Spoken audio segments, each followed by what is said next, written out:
So I was chatting to this girl on Tinder a short while ago, and we exchanged numbers. She seemed pretty cool. And while we was chatting, she asked that question a lot of girls love to ask: how long you been single?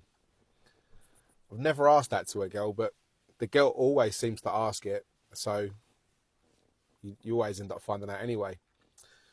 And while we was chatting about that, she told me that she'd been married and she was with this guy for like 17 years and that she'd broken up with him last April. And alarm bells started to ring in my head at that point. And then she told me that she started dating about 6 months later on. And one of the reasons she started dating was because she felt unhappy from the breakup and she wanted to try and move on from that. Now, that was an alarm bell in itself to me, but the biggest red flag come just after that.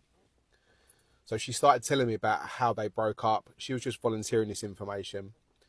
She was just telling me a little bit about how they broke up and how things kind of worked after they broke up.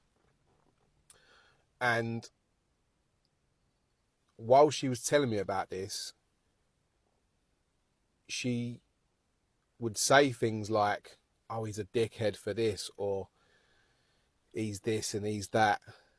And you could clearly see that she had a negative emotion displayed towards this guy.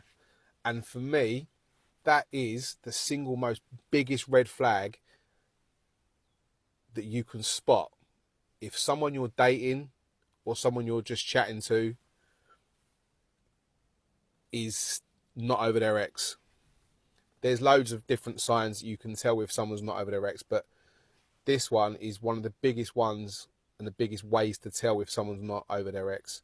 And that is if they display emotion towards them. Doesn't matter whether it's positive or negative. So I've got a plaster, cut my finger, sliced it right open. Doesn't matter if it's positive or negative. If someone's displaying negative emotion towards their ex, it doesn't mean they're over them. They can say they're over them, but the fact is they've still got an emotional attachment to the experience of that breakup. It doesn't necessarily mean they want to be back with their ex, but it means they're not over either their ex or the breakup from their ex or the situation that just preceded it. And I'm just going to point it out. Do not ignore that red flag, because if you don't ignore it, at some point down the line, if you start dating this girl or you carry on with this girl or this man, at some point that's going to come back and bite you in the ass. People aren't always aware that they're not over their ex. A lot of people think they're over their ex, but then they'll still display quite intense emotion towards their ex quite some time after they've broken up. So just be aware of that when you're chatting to people or dating someone new.